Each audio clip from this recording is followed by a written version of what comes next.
Buen día para todos. Muchas gracias por estar en la primera actividad de la mañana, que a veces no es la más sencilla. Quiero empezar agradeciendo a Alberto Medina Méndez y a todos los amigos del Centro del Club de la Libertad por la invitación. Es la primera vez que estoy en Corrientes y realmente han sido muy hospitalarios y nos hemos sentido muy a gusto en estos días. También le quiero agradecer particularmente la presencia al presidente Lacalle, que tiene mucho que ver con que estemos en esta vuelta haciendo cosas. Mi exposición, en base a lo que estuve hablando con Alberto, que podía ser interesante en este congreso, es la situación del Mercosur desde la perspectiva de Uruguay, y en particular desde la perspectiva económica, pero también algo sobre la coyuntura política, los cambios que está experimentando la posición de Uruguay en el Mercosur en base a estas dos coyunturas que son las que explican un poco la posición actual. Voy a empezar con algo de contexto internacional. En el día de ayer ya hubo varias charlas en que se habló de cómo está afectando el contexto mundial, ¿verdad? La desaceleración de China y otros temas. Prat Guy ayer también hablaba de eso, pero ya que él citó a Mirta Legrand, yo también, como el público se renueva, vamos a brevemente a repasar algunas de esas cosas, ¿no? La desaceleración de China, ¿por qué tiene impacto? Bueno, porque se lentece la demanda de bienes, sobre todo para los países que exportamos bienes primarios, y eso también disminuye los precios, ¿sí? Si ven el gráfico de la derecha, es la disminución que ha habido desde mediados del año pasado hasta ahora en la disminución de los commodities alimenticios, básicamente los productos que exportan nuestros países. Eso obviamente tiene sus consecuencias. También es toda la economía global la que está en desaceleración, no solo el caso de China. En el gráfico de la izquierda ven para distintos periodos, la barra azul es 2005-2009, la roja 2010-2014 y la verde es la proyección 2015-2019. Cualquier zona que se agarre, como ven ahí, es muy sensible la desaceleración, o en algunos casos casi hasta el estancamiento, como en el caso de Brasil o Argentina, pero muy claramente ya hemos dejado atrás la gran bonanza que hemos vivido en los últimos 10 años. Eso en particular, como vamos a ver ahora después, le trae a Uruguay y a otros países, naturalmente, problemas en el manejo de la coyuntura macroeconómica y en el control de todas las variables que un gobierno desea controlar en la macroeconomía. Yendo ya directamente al caso uruguayo. Uruguay vivió en los últimos 12 años, desde, como ustedes saben, en 2002 tuvimos una crisis muy importante, de la que se salió o se comenzó a salir muy rápidamente. Ya en el segundo trimestre de 2003 la economía estaba creciendo. Y a partir de ahí se inició un periodo que por su magnitud, por la tasa de crecimiento y por la longitud, ¿no? 12 años a una tasa promedio de alrededor del 5%, hay que remontarse a la década del 40 del siglo XX para encontrar un periodo parecido en la historia uruguaya. Si bien hay, como ustedes ven, tasas desparejas, en el promedio ha sido un periodo de crecimiento muy bueno. Eso comienza a cambiar, como se ve en los últimos 3 años, a partir de 2013, cuando la economía empieza un proceso de desaceleración, que es en el que estamos hoy. Con esto todavía es prematuro para decirlo, pero yo creo que cuando tengamos los números del segundo semestre de este año, vamos a ver que la economía uruguaya está casi en estancamiento. ¿Eso qué desafíos le plantea a la política económica uruguaya? Bueno, primero, que nos agarra mal parados, porque no hubo durante estos años, no se ahorró nada, no hay una regla fiscal al estilo de Chile, por ejemplo, y por lo tanto casi todo lo que aumentó, el aumento excepcional del producto, que también deparó un aumento excepcional de los ingresos del Estado, se gastó. No se ahorró nada. Y eso nos deja en una situación fiscal un tanto vulnerable. Nos agarra esta desaceleración con un déficit fiscal alto, 3,5%, que son unos 2.000 millones de dólares. Nos agarra con una deuda pública de alrededor del 60% del producto, cuando podría ser perfectamente mucho más baja, y con una inflación cercana al 10%. El último dato es 9,5%. Puede sonar una inflación no muy alta, pero si uno agarra todas las Américas, está Venezuela, Argentina y después Uruguay en tasa de inflación. Y muy lejos, además, del rango meta que define el Banco Central, entre 3 y 7%. El dilema o el problema que tiene hoy la economía uruguaya es que no puede controlar al mismo tiempo todas estas variables.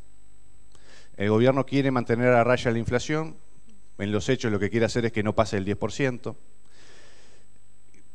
Tenemos problemas de competitividad también, que es un tema que también ayer se estuvo hablando, por la devaluación que están teniendo muchas monedas, en particular para el caso uruguayo, Argentina y Brasil. Y eso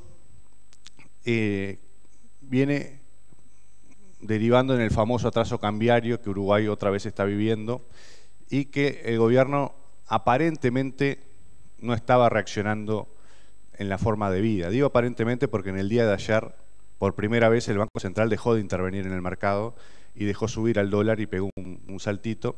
Pasó los 29 y si sigue así, en breve va a pasar los 30. Que tiene un problema, que es que por el efecto que tiene el dólar en la formación de precios va a aumentar la inflación. Entonces, ahí el gobierno está abandonando el objetivo de controlar la inflación. Si continúa el Banco Central con la política que empezó ayer, en breve vamos a estar con una inflación arriba del 10%, que a esta altura es el mal menor, dada los errores de política económica del pasado. En la actual coyuntura no es lo peor que la inflación pase el 10%, si eso sirve para ganar algo de competitividad y si se controla el frente fiscal, que es el gran problema de la política económica en los últimos años.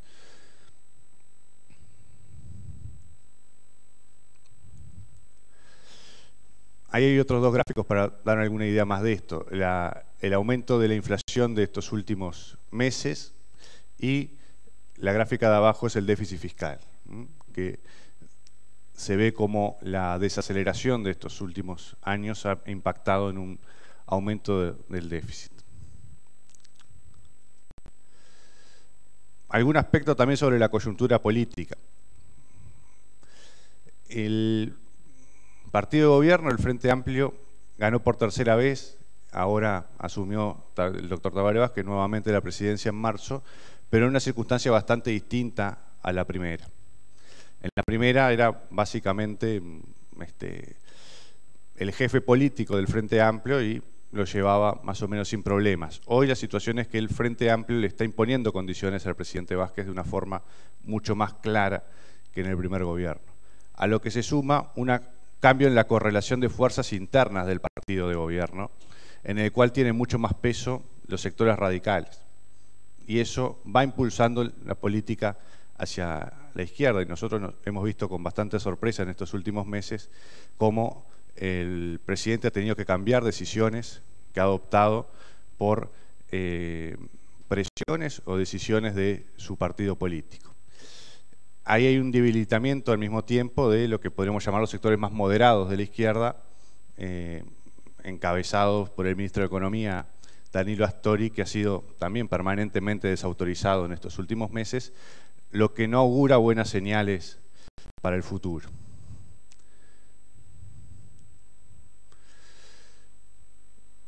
Sobre la situación actual del Mercosur, ayer hizo una muy buena descripción el doctor Lacalle. Tampoco voy a abundar mucho. Además son hechos públicamente conocidos por todos, ¿verdad?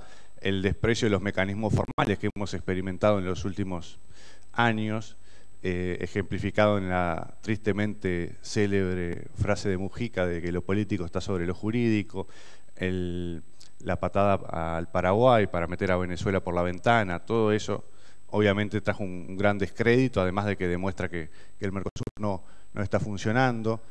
Tenemos antes el caso de las papeleras sobre el río Uruguay, que también demuestra cómo no funcionaron los más elementales mecanismos para resolver conflictos. Luego, desde que tenemos los gobiernos progresistas en la región y se pensaba que podía haber cierta afinidad ideológica que hiciera que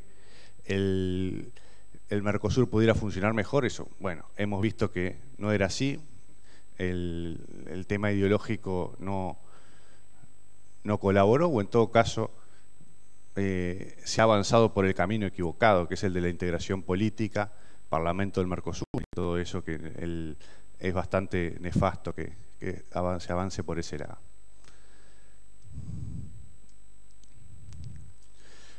¿Cuál es la posición de Uruguay, o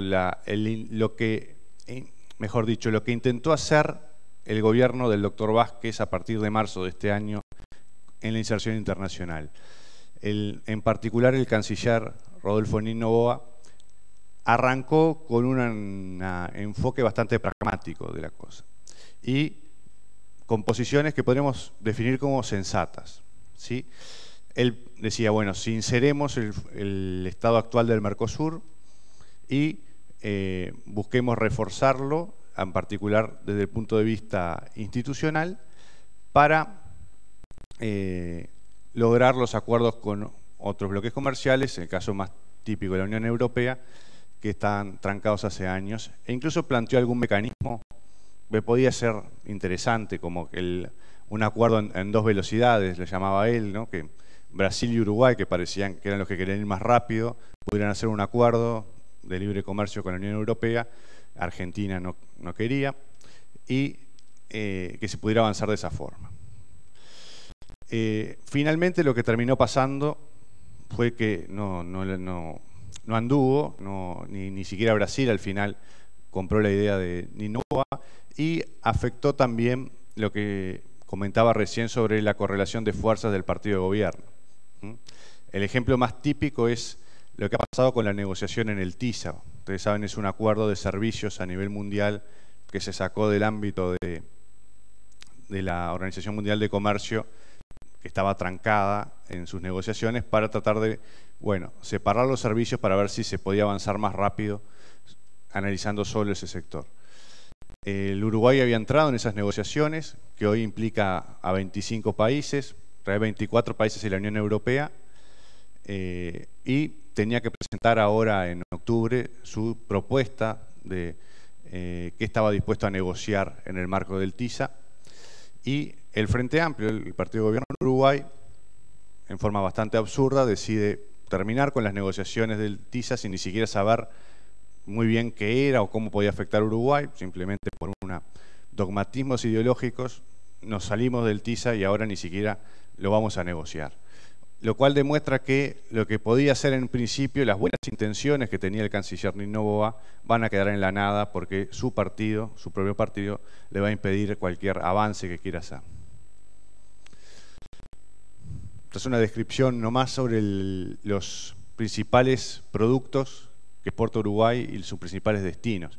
Como le pasa a muchos países del mundo, China cobra un peso muy importante, y luego viene Brasil, la Argentina.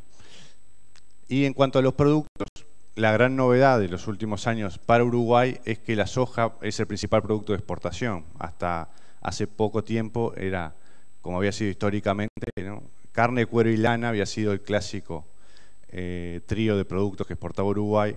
En los últimos años, podría repetir lo que dijo el presidente Franco en el día de ayer, también gracias a las políticas argentinas, la soja ha tenido una evolución muy importante en Uruguay.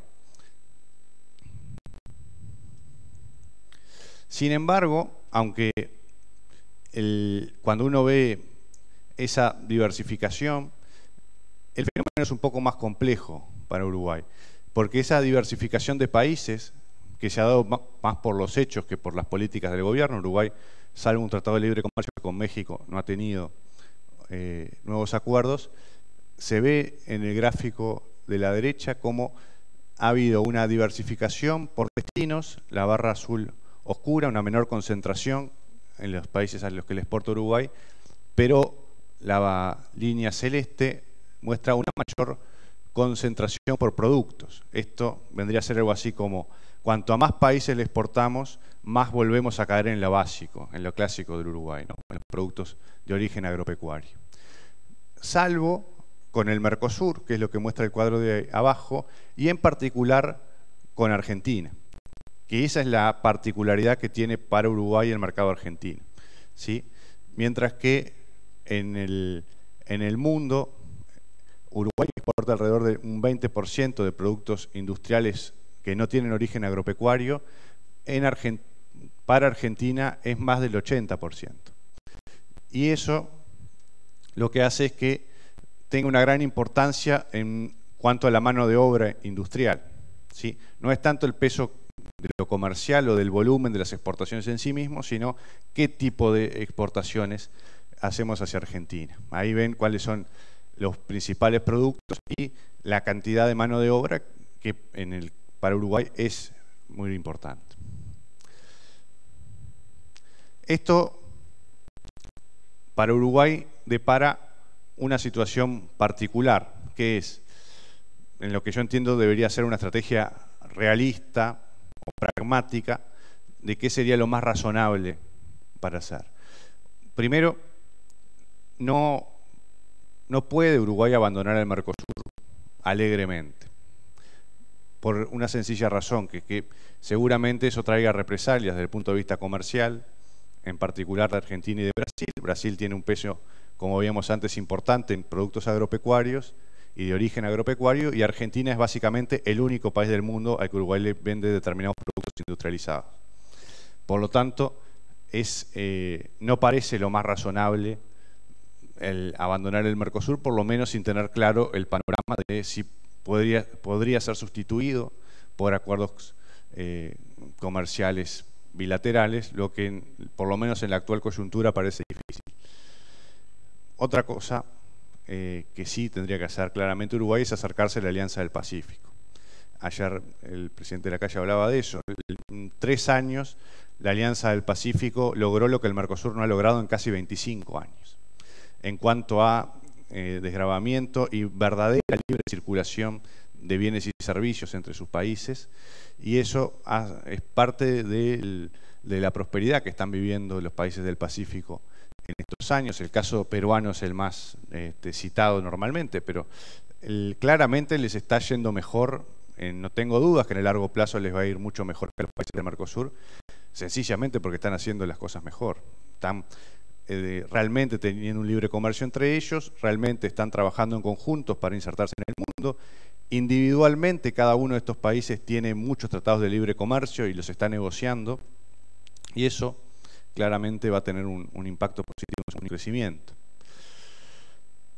Otro tema importante sería lograr, en la medida de lo posible, esto no depende de Uruguay o de ningún país en particular, pero que vuelva a relanzarse las negociaciones dentro de la Organización Mundial de Comercio, que se pueda avanzar en la desgravación de aranceles y que se pueda avanzar en el que se acerque a algo más parecido a lo que debe ser el libre comercio. Sobre eso seguro que nos va a tener muchas cosas para decir nuestro amigo Alberto Venegas Lynch. Y otro aspecto importante para la política exterior del Uruguay es intentar recuperar parte del prestigio que se perdió en los últimos años. En un tándem tenebroso de Mujica y Almagro, como presidente y canciller en el gobierno pasado, con esto que hablamos hace un rato, de lo político sobre lo jurídico, el acercamiento a la Venezuela de Chávez y Maduro, con políticas claramente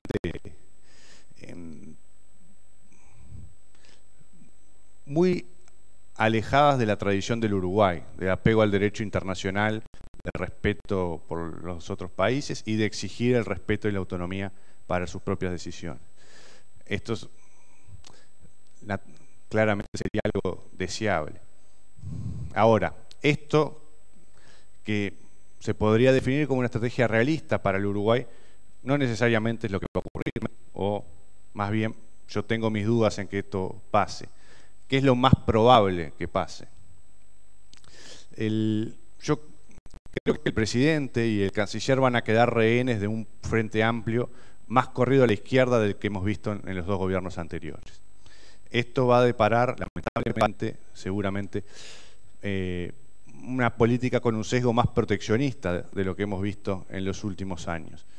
Parece difícil vicepresidente Vázquez en sus primeros 6 meses de gobierno, que son los que suelen ser los más productivos, ¿sí? Siempre se habla de que los gobiernos toman sus medidas más importantes al comienzo y luego se le va volviendo cada vez más difícil aplicar medidas innovadoras. Si ya de arranque el Frente Amplio lo pudo tener abajo del zapato, es muy difícil pensar que eso pueda cambiar de aquí en adelante. Y eso, con un Frente Amplio en que sus órganos de gobierno tienen mayorías de sectores mucho más corridos a la izquierda de lo que hemos visto en el gobierno de Mujica incluso, y en el primer gobierno de Tabaré Vázquez, va a deparar una política de inserción internacional más basada en el discurso de latinoamericanismo y la patria grande y ese tipo de cosas que en la práctica no implican ningún avance comercial concreto y efectivo. Es simplemente un verso que se repite, que queda bien, que las cumbres presidenciales termina siendo un saludo a la bandera, pero sin ningún avance concreto y efectivo que podamos ver en los próximos años. Por lo tanto, respecto a la situación del Mercosur, con el gobierno de Dilma, con el gobierno que hay en Uruguay, veremos qué pasa en Argentina ahora dentro de poco, pero parece difícil que el Mercosur pueda recomponerse hacia lo que fue en su origen, o lo que intentó ser en su origen, y parece difícil que el Uruguay haga lo que tiene que hacer, en mi opinión, que es buscar una estrategia más independiente, sin abandonar el Mercosur, pero una estrategia más independiente de búsqueda proactiva de acuerdos comerciales con otros países. Tengo también la sensación de que hay un cierto clima en cuanto al Mercosur como había en el año 99, que es, no creo que haya crisis como las que hubo luego del año 99, las crisis del 2001, 2002, 2002. Hay algunos aspectos claves como el sector financiero que no están en la misma posición que en aquel momento, por lo tanto no parece lo más probable una crisis de la magnitud que tuvimos en aquel momento. Pero sí algunas cosas como las devaluaciones fuertes de las monedas y una suerte de periodo de sálvese quien pueda, digamos, o sea, sin coordinación mayor entre las políticas entre los países. Si efectivamente estamos entrando en esa etapa, y si uno lo ve incluso con las preocupaciones mayores, ¿no? Hoy seguramente, claramente en el caso de Brasil, también en el caso de Uruguay y en el caso de Argentina, la principal atención está en sus problemas internos y no tanto en los externos. Y por ese lado también parece más difícil que pueda haber grandes novedades por el lado del Mercosur. Me quedo por acá y pues, estoy para las preguntas que tengan para hacer. Muchas gracias.